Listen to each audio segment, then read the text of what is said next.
Hello et bienvenue sur le dernier épisode du podcast de la consultation des leaders. Je suis super contente de te retrouver aujourd'hui et j'ai un sujet très important dont j'ai envie de te parler. Et ça fait, je pense, quelques semaines que je me retiens d'en parler parce que ça ne se mettait pas particulièrement bien, mais aujourd'hui, j'ai concrètement un exemple. Je voudrais parler aujourd'hui avec toi de l'importance de l'environnement extérieur en comparaison avec l'environnement interne, notre environnement interne, l'intérieur de notre tête. L'environnement externe du coup, est l'environnement dans lequel nous nous trouvons, dans lequel je me trouve ici aujourd'hui, actuellement, ou dans lequel nous travaillons, nous interagissons, nous avons des relations avec d'autres personnes. C'est en fait le monde extérieur à partir de notre monde intérieur. Pourquoi c'est important ? Alors, aujourd'hui, je suis dans mon bureau, vous voyez mon ordinateur, mon micro de podcast, derrière, il y a une plante ou deux, je ne sais plus, deux, avec un fond qui est assez blanc, c'est assez aéré, etc. En réalité, je me trouve dans mon salon, mais je me suis arrangé un petit coin bureau pour pouvoir travailler. Et pour moi, cette compartimentalisation est importante et je vais exactement vous expliquer pourquoi, parce que vous allez voir, ce sont des choses qui, en fait, nous aident ou nous empêchent en fonction de nous concentrer, d'être focus sur une tâche ou de justement ne pas y arriver et d'être tout le temps dispersé, déconnecté de la tâche que nous avons à faire ou de la réflexion que nous voulons avoir ou de la stratégie qu'on doit élaborer. Bref, on n'est pas productif. La raison pour laquelle j'ai également aussi envie de vous parler de cet environnement extérieur est parce que de façon générale, puisque nous sommes des êtres humains, nous interagissons avec notre environnement extérieur et concrètement, on est branché sur la peur, mais donc on est branché sur l'analyse de tout ce qui se passe à l'extérieur de nous. Nous sommes en quelque sorte des éponges sensorielles et c'est la raison pour laquelle notre environnement extérieur dans lequel nous évoluons est si important quand on arrive à devoir se concentrer, à devoir être focus, à devoir abattre un certain nombre de tâches importantes. Je prends l'exemple, et c'est pourquoi j'ai attendu en fait ces quelques semaines pour faire l'épisode de podcast, je prends l'exemple de ma cuisine. Je ne vais certainement pas tourner la caméra vers ma cuisine, qui se trouve là-bas, qui est dans un état, j'allais dire monstre, mais c'est un peu ça. En fait, le lave-vaisselle est rempli de choses qui sont propres, les choses sales s'accumulent et je ne prends pas le temps. Et c'est vraiment pas que je n'ai pas le temps, c'est que je ne prends pas le temps de ranger ça correctement. Parler d'un trait de TDAH ou pas, je m'en fous, c'est pas le sujet. Le tout est que, à chaque fois que je viens m'installer à mon bureau pour travailler, j'ai là, dans l'arrière-pensée, oui mais Charlène, tu devrais quand même ranger ta cuisine. Oui mais Charlène, c'est quand même pas très cool d'avoir 5-6 assiettes qui s'empilent là dans cet endroit-là. C'est la même chose quand on a un bureau qui est désordonné, déstructuré. Comment est-ce que le cerveau, finalement, arrive à se concentrer sur la tâche qu'on a à faire si à gauche, à droite, on a des montagnes de papier qui s'accumulent ou si sur notre page d'accueil, on a 150 tâches ouvertes, 150 fichiers ouverts qui en fait sont toutes des choses qu'on n'a ni triées, ni classées, ni rangées, qu'on n'a ni retravaillées et qu'on sait juste pas quoi en faire. Le cerveau, en fait, il y a vraiment un lien physiologique entre cet environnement extérieur qui est finalement très bruyant, qui est très désordonné, qui nous demande de l'attention, qu'on le veuille ou non, et notre état de stress interne. En général, pour pouvoir se concentrer, il est important d'avoir un stress interne qui est relativement diminué, de pouvoir être serein, d'avoir la capacité mentale et donc l'espace mental de se focaliser sur quelque chose qu'on doit réaliser. Prenons une tâche, on doit par exemple réaliser la stratégie de contenu, par exemple, du mois prochain. Quelque chose que nous pourrions tous faire, par exemple, où nous devons faire une analyse stratégique. Prenons l'exemple de l'analyse stratégique, je pense que ça parlera à plusieurs personnes, parce que finalement on peut l'appliquer pour plein de professionnels différents. Donc nous devons faire une analyse stratégique. Nous n'avons pas la charge mentale nécessaire parce que, dans mon cas, il y a ma cuisine qui est pas rangée, il y a le linge qui s'empile, il y a les papiers qui se retrouvent sur le bureau qui ne sont pas triés, mon ordinateur est plus lent que d'habitude parce qu'il y a plein de fichiers que je n'ai pas ni triés, ni classés, ni simplement fermés. Et avec tout ça, je dois arriver à me concentrer sur mon analyse stratégique. Autant vous dire que si vous avez déjà été dans cette situation-là, ce n'est pas possible. En tout cas, pour moi, c'est très compliqué. Et donc, en réalité, je vais perdre un temps fou, inimaginable, à d'abord me dire, je dois travailler. Ma priorité, c'est de travailler. Si ce n'est que pour pouvoir travailler, je vais devoir régler toutes les choses tout autour pour me sentir suffisamment serein, pour élargir, pour avoir suffisamment de charge mentale disponible et qu'elle ne soit justement pas trop élevée pour pouvoir arriver à me concentrer sur mon analyse stratégique. Il y a donc un lien effectif, une pression assez importante de l'environnement extérieur sur l'état interne. Toute personne, et je vais de nouveau prendre mon cas particulier, quand moi, je me retrouve face justement à quelque chose qui est à ce point désordonné, criant dans mon environnement, je n'arrive pas du tout à me concentrer. Mon environnement extérieur joue un rôle trop important sur mon environnement intérieur, sur ma stabilité mentale, sur ma capacité à réguler mon système nerveux pour pouvoir libérer de la place pour travailler sur ma stratégie ou mon analyse stratégique dont on parlait tout à l'heure. Tout ça pour expliquer, et pas parce que j'ai envie de me vanter que ma cuisine est dans un état catastrophique, et j'en ai honte en réalité, parce que je ne trouve pas ça agréable non plus de vivre dans un environnement comme ça, et ça c'est un autre débat de la raison du pourquoi, du comment, je n'arrive pas toujours à la ranger correctement. Le fait est que ça me donne du stress en réalité.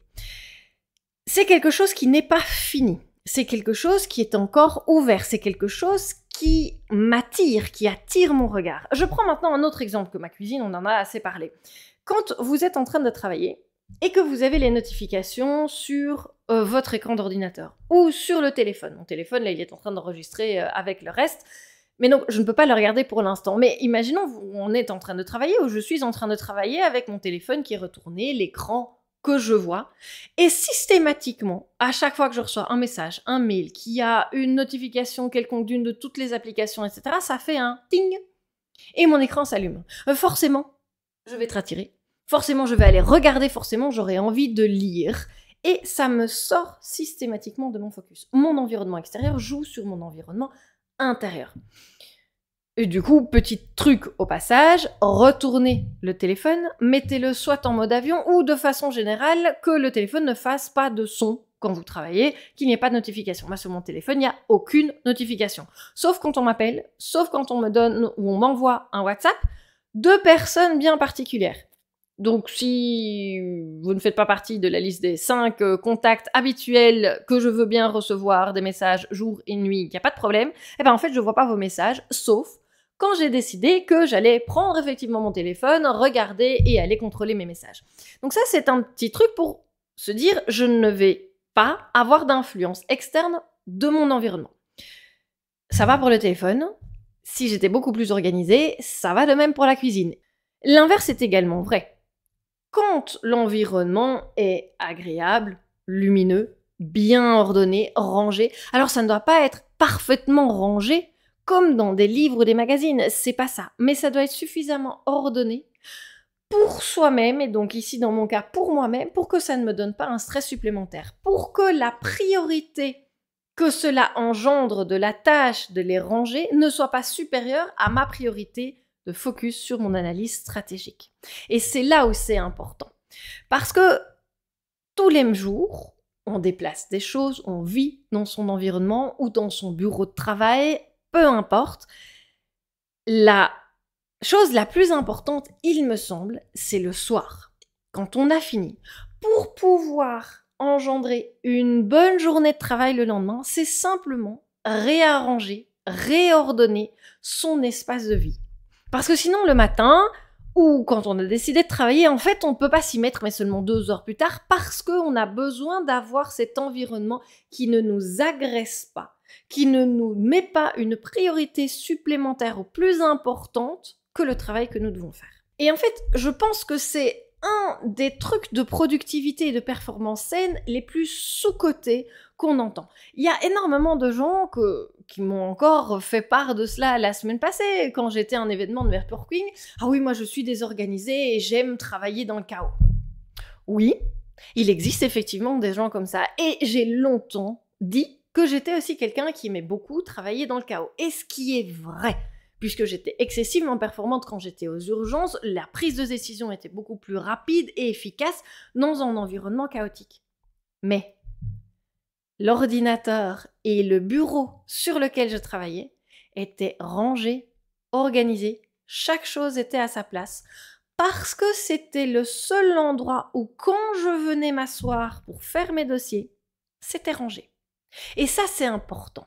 Parce qu'un environnement qui nous correspond, alors que ce soit avec une vitre extérieure, de la lumière du jour, qui est de toute façon bon pour n'importe quoi, mais il y a des gens qui préfèrent avoir le nez à la fenêtre ou la fenêtre de côté, d'avoir un espace plus vide derrière ou devant, de pouvoir voir sur la fenêtre ou sur un bureau. Ça dépend des attentes et ça dépend des préférences personnelles, mais en tout cas, avoir cet environnement qui nous est adapté, qui nous correspond vraiment pour qui nous sommes, ça apporte de la sérénité, ça calme notre système nerveux et ça nous met beaucoup plus rapidement dans un état d'ouverture, d'accueil justement de ce flow et de concentration.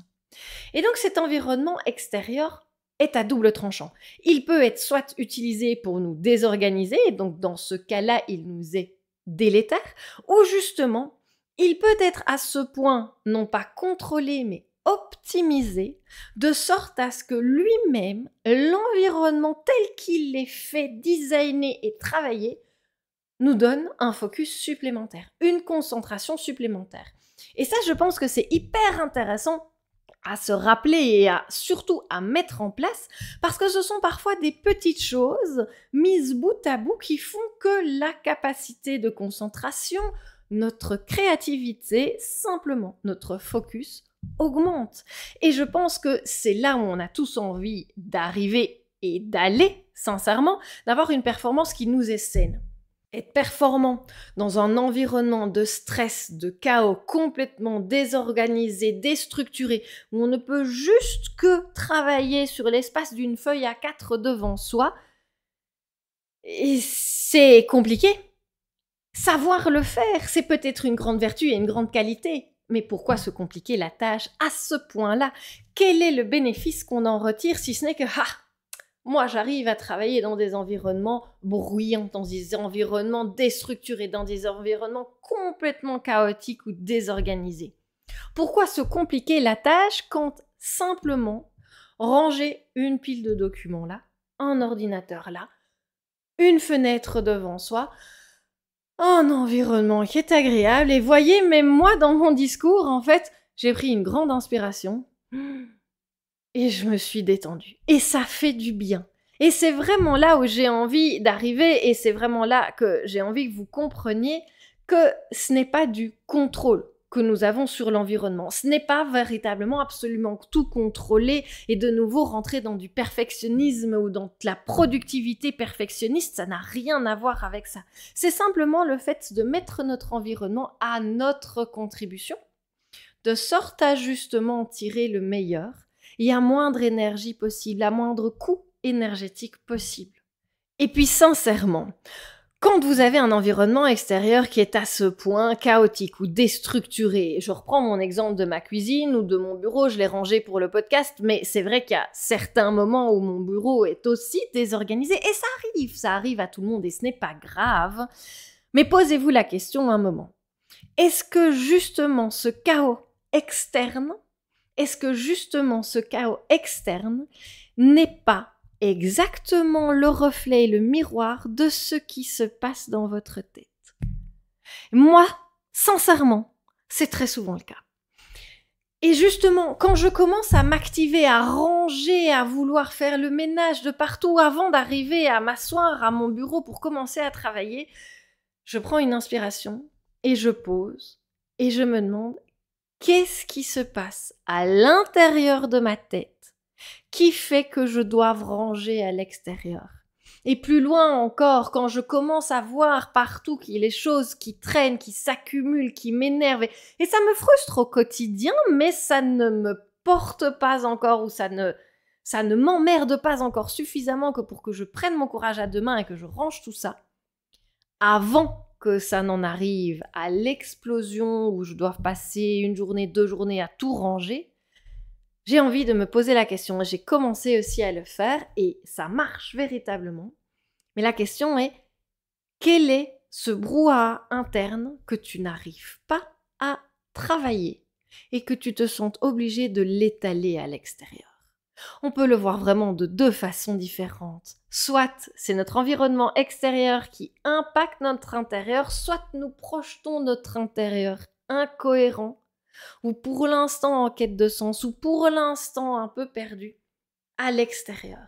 Et quand nous commençons à ranger ça, parce que c'est important de ranger ça, c'est finalement un moyen que nous avons pour commencer à travailler le désordre interne. Et c'est là où ça devient très intéressant. C'est là où en fait, ça va nous servir. Parce que si nous arrivons à identifier, et si moi j'arrive, et je reprends l'exemple personnel, si moi j'arrive à identifier exactement quand est-ce que ça recommence à déraper avec ma cuisine, pour le coup, on va en rire à la fin de cet épisode, c'est clair, mais si j'arrive à véritablement identifier quand est-ce que je commence à déraper et du coup, de me concentrer sur qu'est-ce qui est en train de déraper à l'intérieur, qu'est-ce qui me demande de me poser plus de questions que d'habitude à l'intérieur, qu'est-ce qui est chaotique à l'intérieur chez moi, eh bien en fait ça va aller beaucoup plus vite pour le travailler, ça va aller beaucoup plus vite pour justement trouver des solutions, classer, ordonner, organiser mes pensées, mon environnement et interne et externe pour avoir une pleine capacité de concentration quand j'en ai besoin. Au vu de tout ça, je vous invite à regarder votre propre environnement extérieur pour voir justement est-ce qu'il y a moyen d'optimiser, est-ce qu'il y a moyen de classer, d'organiser votre environnement extérieur de sorte à ne plus avoir de pression interne et à l'inverse, est-ce que votre environnement dans lequel vous travaillez actuellement, est-ce qu'il est le reflet d'une certaine agitation mentale, d'un certain chaos interne? Voilà pour l'épisode d'aujourd'hui, j'espère qu'il vous a plu, j'espère que vous allez pouvoir regarder votre environnement externe et interne d'une autre manière et qui sait pouvoir faire des adaptations de sorte à ce que votre productivité soit sainement améliorée. Je vous dis à la semaine prochaine et je vous souhaite une très bonne journée.